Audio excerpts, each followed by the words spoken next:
right, welcome to another lesson 77 for H Radio 223 part-timers. It is 5 of 6 from Next Level Radio, and we are going to be looking at 9.6 promotions and competitions, page 344 to 347, 9.7 power spots, which is on page 347 to 349, 9.8 outside broadcasts and crossings. So that's page 349. Okay, so just to kind of disclaim now before we go into the lesson, I know that we have covered aspects of this throughout the year, and it'll kind of obviously jump up at you and say, oh well, we've been here before. Specifically when we look at power spots, when we look at different aspects of competitions, and definitely we have looked at outside broadcast under the context of I think way back when we looked at equipment and how outside broadcasts and what outside broadcasts use in terms of the bands and etc. And obviously all of the desks and the microphones and or whatever it may have been. So there will be again kind of like a shine on what is and what has been covered before. But nearly at the end, as you know, I'm sure you don't need me to tell you that we are nearly at the end of our learning journey for H Radio 223 part-timers, and hope to see you obviously next year in H Radio 323. Okay. All right. So let's begin. So with promotions and competitions, again, we have come off the back end of how promotions are obviously rolled out and with the different when in terms of sponsorships and how they tie in with promotions on air and how we obviously target clients, etc., right? So let's have a look as we do with the theory on the slides, and then obviously I will break it down whenever there is context to be explained, right? So for smaller promotions, when we do prize giveaways or talent appearances, you can build 2 or 3 weeks into your plan as a rollout for the activation, right? And this will be enough time to create hype and ensure that the giveaway moment is an exciting piece of content for those listeners. That's reference from Lund, right, or Lund, 2002. Each promotion needs to be linked to how much advertising revenue it will generate. Yes, it's the bottom line that we always are focused on, as any station and any company would, because that's what keeps, again, the lights on and what pays our employees and everything that we need at the station would remain open at the end of the day, right? So we want to be able to always focus on how it is that we can make the most of any contract or agreement or relationship that we start building with a client. And again, with aspects that we have chosen to focus on before, there's many ways that we can give them added value to that particular relationship that they come into an agreement with us and start moving forward with us, right? Again, right. Okay. So each promotion, once again, needs to be linked to how much advertising revenue it's going to generate. Sometimes it is not so much, and sometimes it's quite a lot. It depends again on what it is that we have negotiated with that particular client as well. There is a rate card that dictates, like maybe a good way as to say or to reference it is as a guideline, right? But we do predominantly go and say we're going to give you this much discount if you take this much, if you take on this much advertising, or you want a bundle of this or a package of this or whatever it may be, right? And of course, outside broadcast costs quite a lot as well, but they're very effective in obviously exposing us as a brand, but also exposing that particular client, which again, at a later stage in this particular lesson, we'll have a look at. So each promotion or every promotion should have a price tag attached to it for a client. Obviously, no amount of detail is too much in the plotting of a promotion. The more we give them and the more they understand what it is that's going to happen, what is included, excuse me, within this particular activation or promotion, right? competition, etc., the more likely they're going to feel more comfortable that they are going to be spending this money with us, and that we are a good platform, like a trusted platform, a credible platform, and a valuable platform that they can tie in their brand with us. Every on-air moment should be planned out with a checklist, right? So this ensures that the promotion goes according to what was promised to the client. When we spoke about power spots, you might recall that it's similar to a live read in that the information is now shared by the presenter, right? So, in other words, they really almost act like a brand ambassador in that moment, because they, again, just to reiterate what I said many, many, many months ago, I think it was, where that in that particular moment, and the presenter is going to make it very personal. For myself, I wear some glasses. Well, I'm not some glasses. I wear a pair of glasses, right? And I came across, it's really. I'm going to give you like a little bit of an anecdote then. So if you wear glasses, that they are super expensive. They just and places that are commercially advertised. I'm not gonna. So if I was on radio, I wouldn't go say Specsavers or Olga Top. What are they called? Olga. What is that? I don't even know what they called. But there you go. Optical. That one. Olga. There we go. Anyway, sidebar. So expensive, right? And then I came across, well, a friend of mine visited from the Netherlands, and she was when went to go visit her. We were going. She said, "Can I go pick up my contact lens and my glasses?" And we went across the road to this local optometrist there, and she got her glasses, she got her contacts, and I said to her, "Listen, like, how much did you pay for those glasses?" She gave me this price, which was absurd, absurd.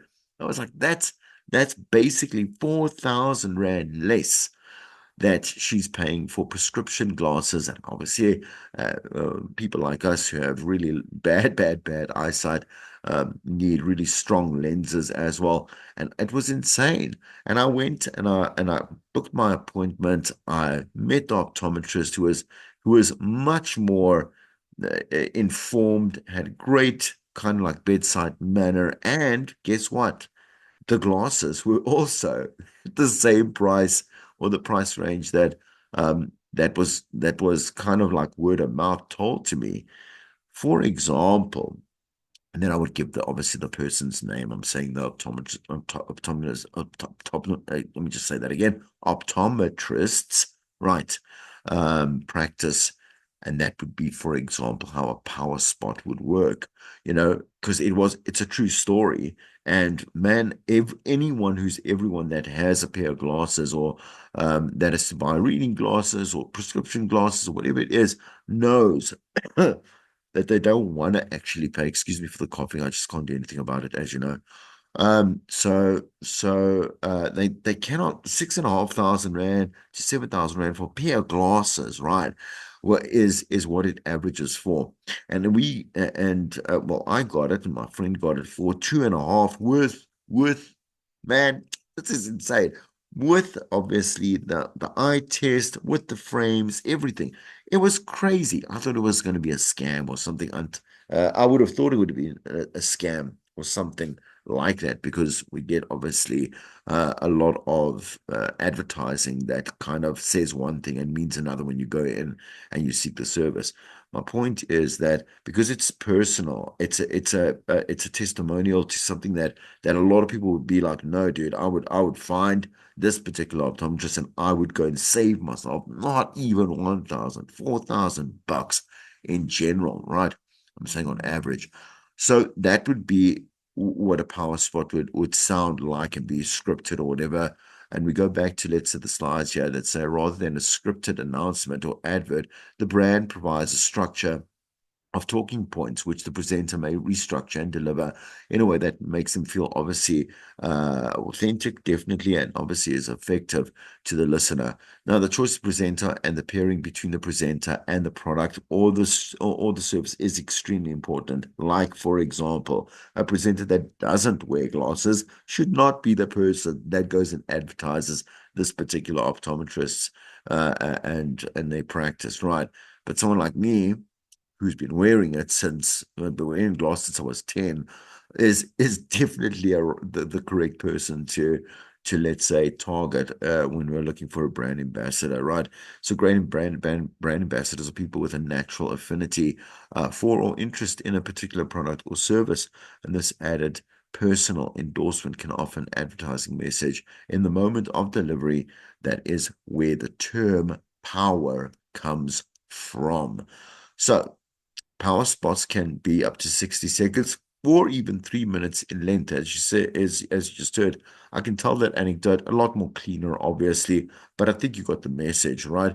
Of how it is, and just include some obviously details, how you can contact them, where they are situated, whether you can go book online or whatever it may be. These are important things to include, obviously, in the power spot. So this is largely dictated by how much conversation the on-air presenter can generate around this particular product and behave as a brand ambassador, right? So brands often purchase power spots when they're focusing on the impact over frequency of. So frequent, like whether if so frequency means frequently, right? How frequent we might be scheduling a spot is not what they're interested in, but more again that impact of when it is scheduled. How does it impact that listener? Meaning that they want their message to connect deeply with the audience in a manner that obviously combines storytelling, which is what we do best. Power spots are normally limited to one person or to one per 3 hour show. Okay, power spots offer the advertiser premium placement and a standout factor. Again, I think now that you can visualize it, you know that all these particular points are really easy to understand. They offer a level of exclusivity that they would not be able to get in a normal advertising break, right? So it's like almost like a featured spotlight on or featured content spotlight, or spotlighted content that makes it actually expensive to do, to buy, but it's worth it. Power spots can have a 75% loading fee. In other words, on top of 30-second spots, so more expensive than what a 30-second spot can or is obviously averaged at or listed at in terms of the rate card. So there are two formats, right? One that's an unendorsed, right? And then an endorsed spot, right? So the unendorsed power spot, the content will not be presented in the first person. They will tell a story around people that are, let's say, or this product or service is relevant to. It means that the brand is not being personally supported by the presenter and would be charged at a rate of a normal 30-second spot adjusted for the length of time that obviously it takes. So, for example, if the client was promised 3 minutes of airtime, then the value would be calculated as follows. 30 seconds by 6 gives us 3 minutes. And if the cost of the 30-second spot is 650, then the client is going to pay 3,000 Rand 900, 3,900 Rand for one power spot. It's still effective, right? But it is a little bit more generic. And once again, that endorsed power spot is where obviously I mean, it's not even theoretics. It's in black and white what we see around us. Whenever we do hear something that is personalized, that we put our brand, our trust, and our support behind, as someone that is a trusted broadcaster, communicator, kind of friend next door as well. Um, excuse me, excuse me, man. It's obviously going to work a little bit better. So an endorsed power spot is when the presenter obviously lends their personal profile to the brand itself. presented in the first person. That this is more expensive. It includes a personal fee for the presenter because they are a brand ambassador, and so they must get something out of it as well, right? I personally, you know what? Not that it works this way because it doesn't, right? Because brand ambassadors, and when you do pay, so let me just finish my sentence. I don't really see if it's a once-off thing that the presenter needs to get paid because it's your job to work at the station and it's your job to do your job, right? And if they pick you out, sure. I mean, like just let's think of the business first before you think of yourself, right? In another context, if you are continuously having to promote this particular product or service, whether it be, so let's say over 3 weeks, like you're going to be asked to do some visual content for social media. You will be doing power spots, let's say on air. And again, just the duration, then you need to be paid. And obviously that is dealt with or dealt with by our talent department, right? And they will sort it out for you. You don't go in and you're hardly ever part of that kind of like negotiation. They will decide for you. That's what they're there for. The client will agree and they obviously will pay you, right? So the amount that the presenter will be paid depends on how much work the presenter has to do. As I said, if you're going to have to do a couple of, let's say, videos for Instagram or TikTok, you're going to get paid more, right? The more the presenter is expected to obviously promote the brand, it's going to be more expensive. The brand should obviously choose platforms that are best suited to that particular product, right? So don't just pick TikTok because it is the most popular. It is. It's over Instagram even now, most popular platform in the world. Because maybe we also know the nature of, I'm saying the nature of the construct of TikTok. There's a lot there's a not a lot of there is a lot of rubbish, man, but also it's very messy in comparison to, let's say, Instagram, where if you do come across a reel, if you do come across, let's say, a story or etc etc etc, like you're going to find a little bit more of a refined product or that you're interacting with, right? So again, you might find that, for example, a Specsavers or whatever it is wouldn't go on TikTok, but would rather go on a Facebook, Instagram type of vibe, right? Okay.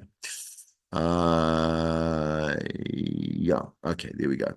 So, due to the personal nature of the relationship between on-air personalities and the audience, they usually have a significant level of influence, and this is what brands are attempting to obviously exploit because you have that power, quote unquote.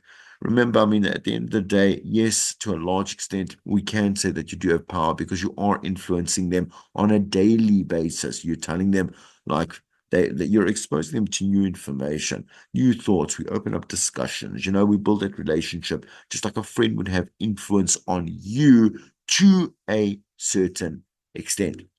Talk about glasses all you want. If you don't need them, like, you're not going to rush and buy them just because someone that you trust tells you you should go buy some glasses, man. They're super cheap. Yeah, okay. No, I'm using extreme. Yeah, right.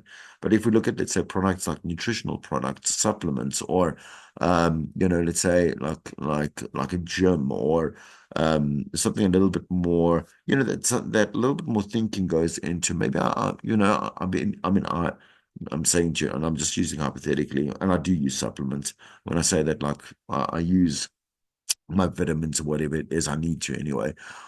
So I would be open to listening to somebody else talking about a new, let's say, brand that has got their obviously a range of supplements and whatever it may be, because there will be obviously a selling angle, right? There's a selling point, right? It might be cheaper, might be more effective, it might be endorsed by an international celebrity or whatever it may won awards, whatever it may be, right? So just think about that and the whole thing of like, okay, so when two friends are speaking, or you're speaking to your mom or your dad, or your brother or sister, whatever it is, husband, wife, boyfriend, girlfriend, doesn't matter, right? Someone that you have an intimate relationship with. Like there is a lot of what they do say to you that does influence your life, including where it is that you buy and what it is that you do buy, right? There must be a natural alignment between the brand and the presenter, not to be again redundant. The audience needs to believe that presenter really does endorse that particular product. So, for example, if you're vegan, it doesn't sound like and you're publicly vegan. So we know that you're a vegan. You've spoken about it on air. It's definitely somewhere there in your profiles, whatever. Like, why on earth would you mismatch them with a meat product? Meat World, specifically, I say Meat World because it's literally in the name. The listener would recognize, obviously, this being like, whatever, right? So, an endorsed power spot should obviously have a level of integration of the product or service into the life of that particular presenter. And purchasing a power spot means that the station needs to work harder and prepare more for that spot than obviously other advertising elements. We're not saying that the rest is not important, but this requires a lot more PT, right? Okay.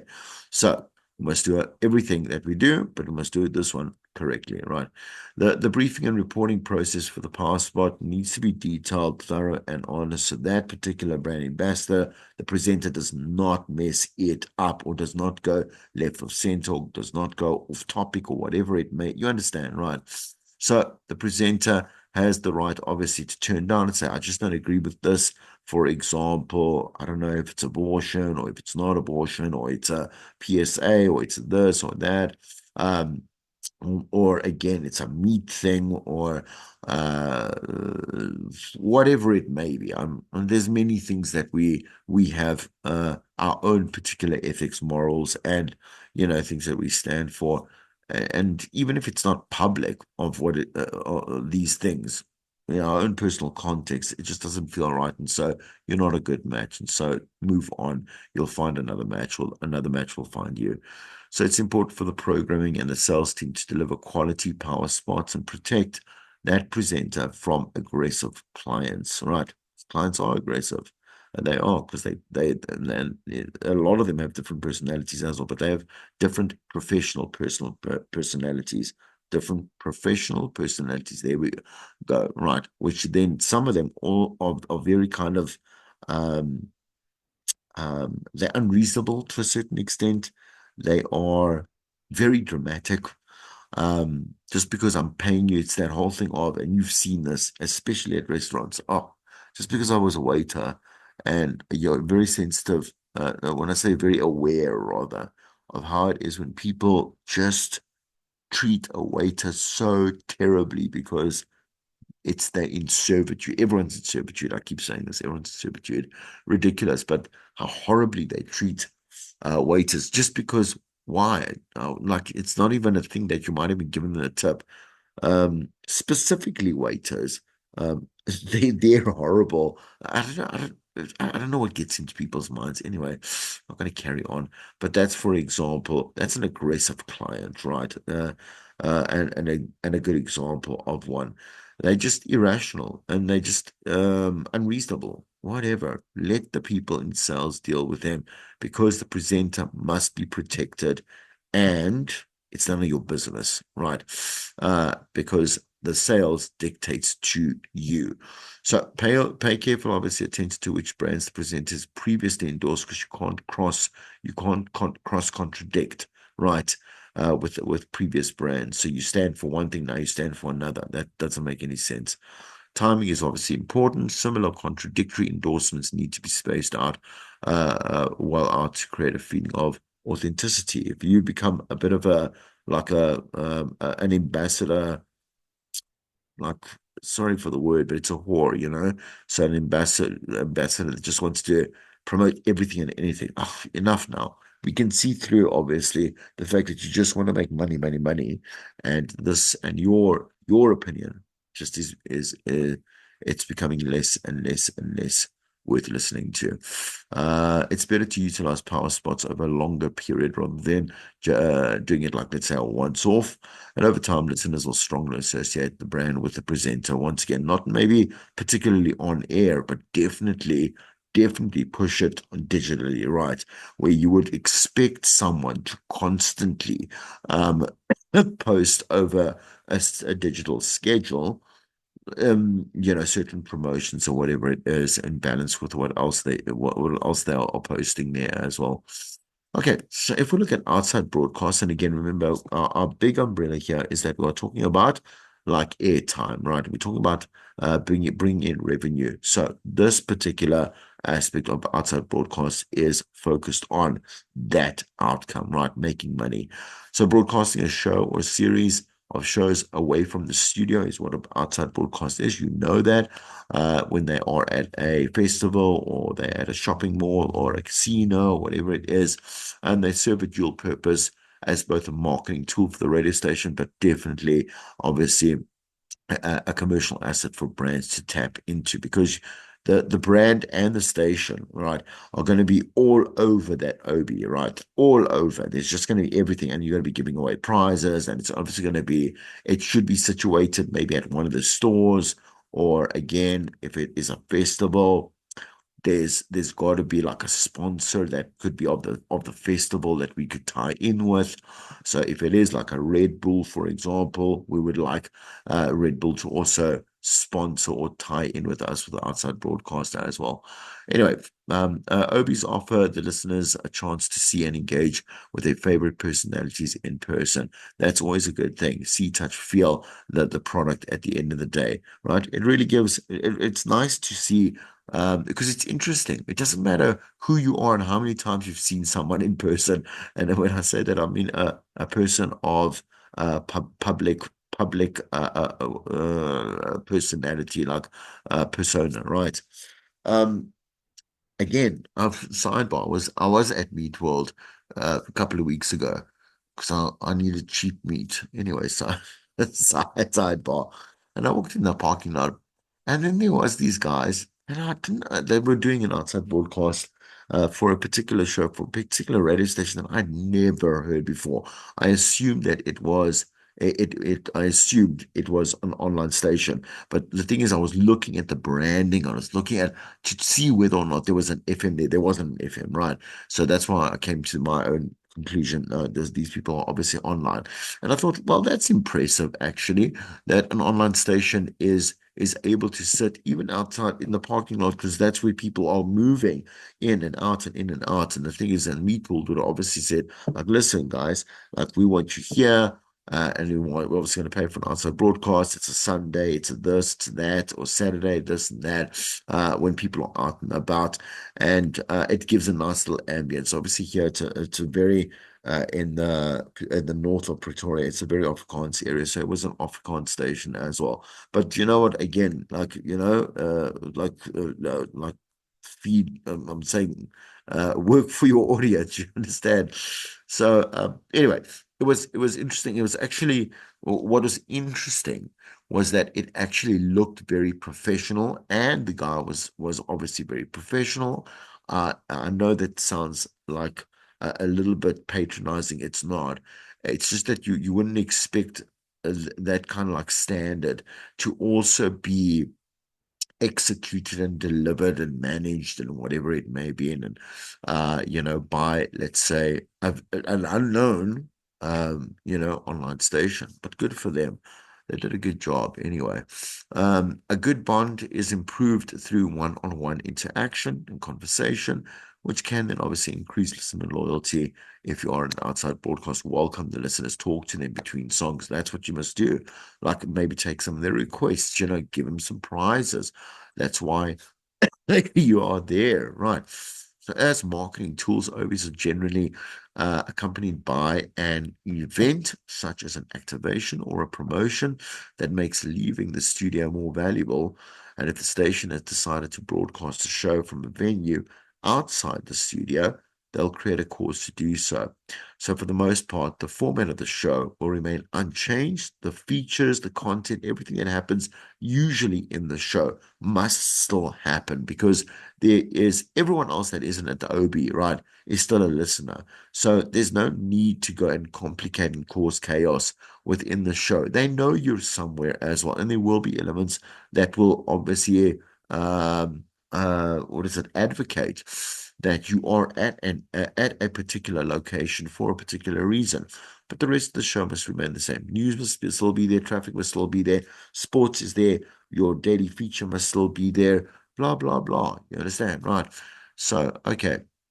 The show will incorporate interaction with a live audience that is there, and obviously interaction via the phone. There'll be an operator, say an engineer or like a desk operator back in studio to definitely we cannot have an outside broadcast and consider the ISDN lines and whatever it is that we're broadcasting from in studio unattended.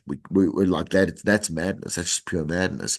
So again, outside broadcast is there's many factors, as you know, many variables, a lot of people in there, sales, marketing, like obviously technical. We have programming in there, man. It's all sorts of crazy, but it's awesome. Outside broadcasts are the best.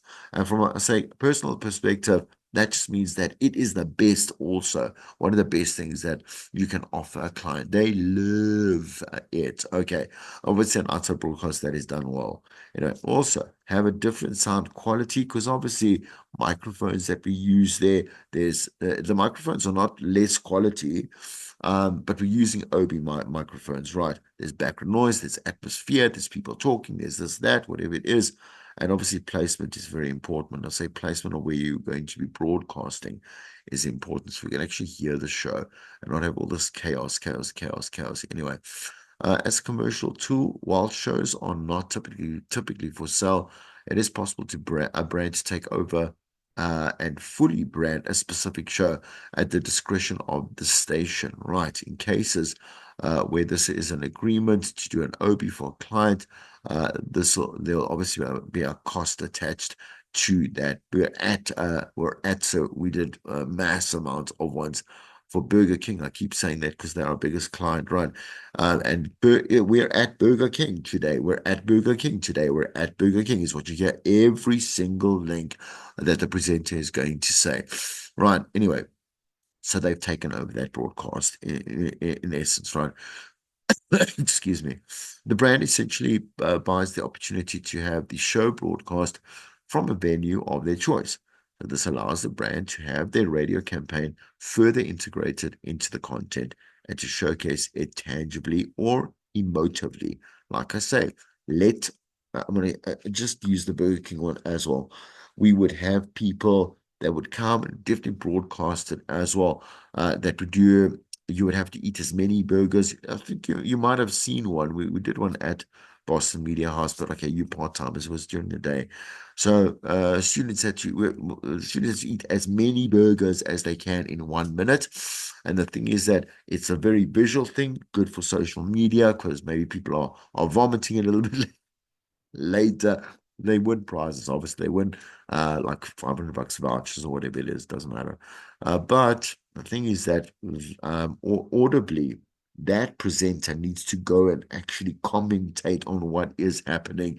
Hence why it's only 1 minute, because that can get lost in translation.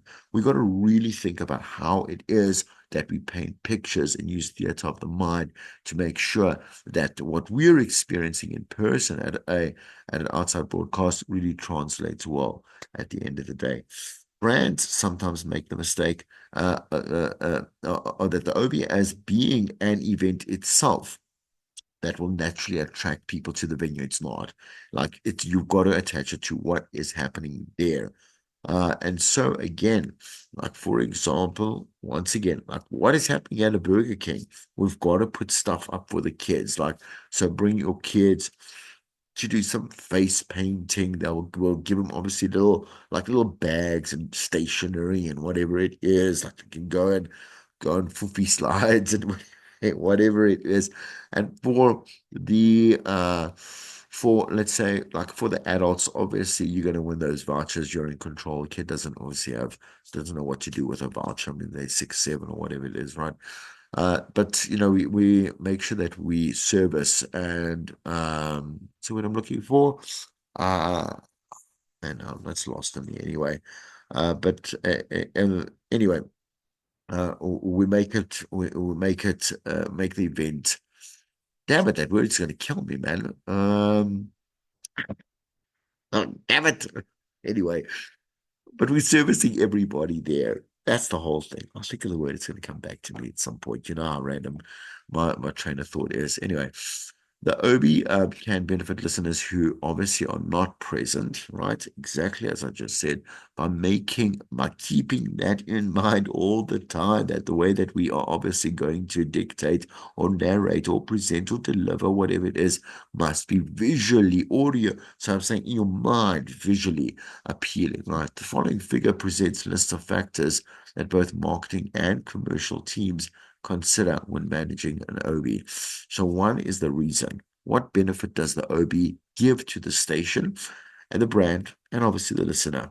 The second one is the time and the place.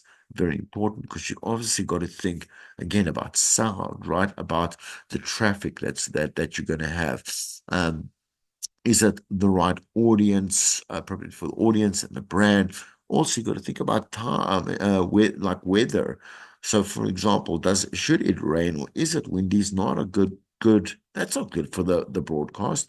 You got to make sure that it also has something, or the structure when you go to the recon, whatever it is, has placement for. If it does do that, we need to move somewhere inside, and it should have the same aesthetics that we would like as if we were to do it outside, right? What activities will accompany the OB to keep listeners engaged? So listener experience, the advertising, definitely obviously how we distribute that message to the listeners to attract them even to like more to the event. So if they are at home, they know it's around the corner or 2 blocks away, whatever it is, they're going to come on by, they're going to get their prizes, they're going to enjoy that stuff, they're going to take the kids, whatever, right? Okay, so technical needs, I mean, like everything's very important, but this critical, oh my word, if something wrong goes wrong technically, there's no outside broadcast. That's a problem, right? Okay, a big problem because, as I said to you, so many departments have a hand in this. And if this show is not broadcasting, right, or it's glitchy, or it's distorting, or a speaker burst, or a this, or a that, well, we are in trouble, right? Preparation. So ensure presenters and DJs have everything that they need to deliver the show smoothly and professionally. In other words, do not pressurize the talent to do a job that is not theirs. That's what I'm saying. Technical must be there. Sales needs to be there. So digital needs to be there. All these other people that have to do their jobs must do their jobs while the presenter does theirs. Couple of pictures. This one is the 5FM one that you've seen before as well. When we do crossings, also very cool. So someone from the station or even someone we considered on the streets as let's say like what is that, an acute citizen journalist, right? Could be someone that would tell us about that event. So crossing is when a presenter or radio station ambassador, there we go, right, attends an event that is relevant to the audience. The studio cuts across to the presenter during the normal broadcast schedule to deliver the news and the updates. I'll speak again to you like in 45 minutes time at the top of the hour, just after the news or whatever it may be, so we can keep being updated when we cross over. Let's cross over to Chris on the ground at this rally, whatever it may be, right? Crossings are a great asset that enable radio stations to be represented in several places and deliver the atmosphere of events without having to actually physically be there, pay all that money, take the OB van, whatever it is. And that's what that last statement particularly has to say there. Okay. So a crossing is a valuable option for a busy event where a station wants to capture lots of content from multiple locations. How cool is that, right? So we have different I'm saying so ambassadors, people on the ground that can give us different perspectives of things that are happening at the same time, which is super cool and very nice. I'm saying to be able to color that show up, definitely give the listeners a great kind of like a great sense of what's going on. Definitely that technical side from that particular person that is giving us that is doing the crossing needs to also be very aware of weather conditions, like obviously audible noise, like that that'll be around, and they got to seek out a place that's going to sound clear and nice, but still has a from far reach atmosphere, that type of stuff. They might also be interviewing someone, which again, also you've got to think about it technically. How am I going to do this? Can the listeners hear me properly?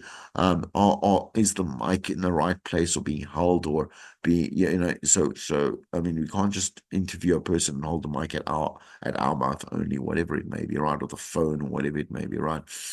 Again, the most prominent of these is listener relevance. The program managers are interested in knowing how the content from the event will provide any value for the listener and their lives. So when crossings are being exploited commercially, the nature of the content is often enhanced to encourage listeners to stay tuned. Like I say, we're going to come back to this, that, whatever it is. If you can't get here, I'm going to tell you what's going to happen.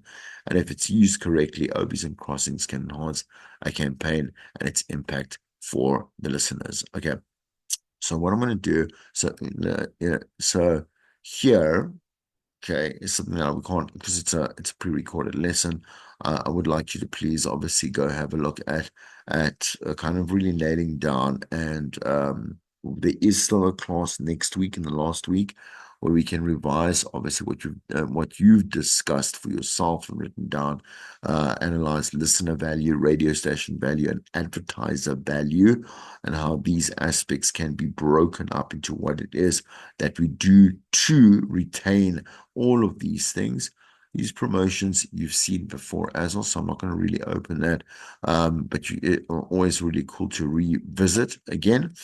And homework is 9C. Where did I put that textbook? Always me in this textbook.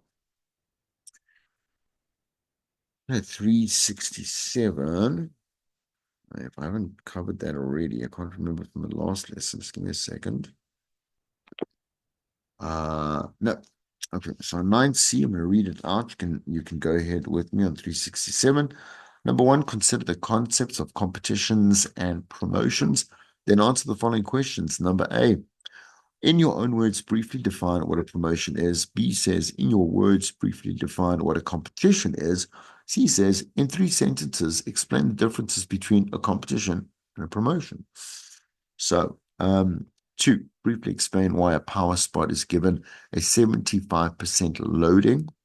And number 3 says, you're a social media manager for a radio station that is planning to run an integrated radio campaign for a sports gear brand. The brand is advertising its new range of footwear, which is created from plastic waste removed from the ocean.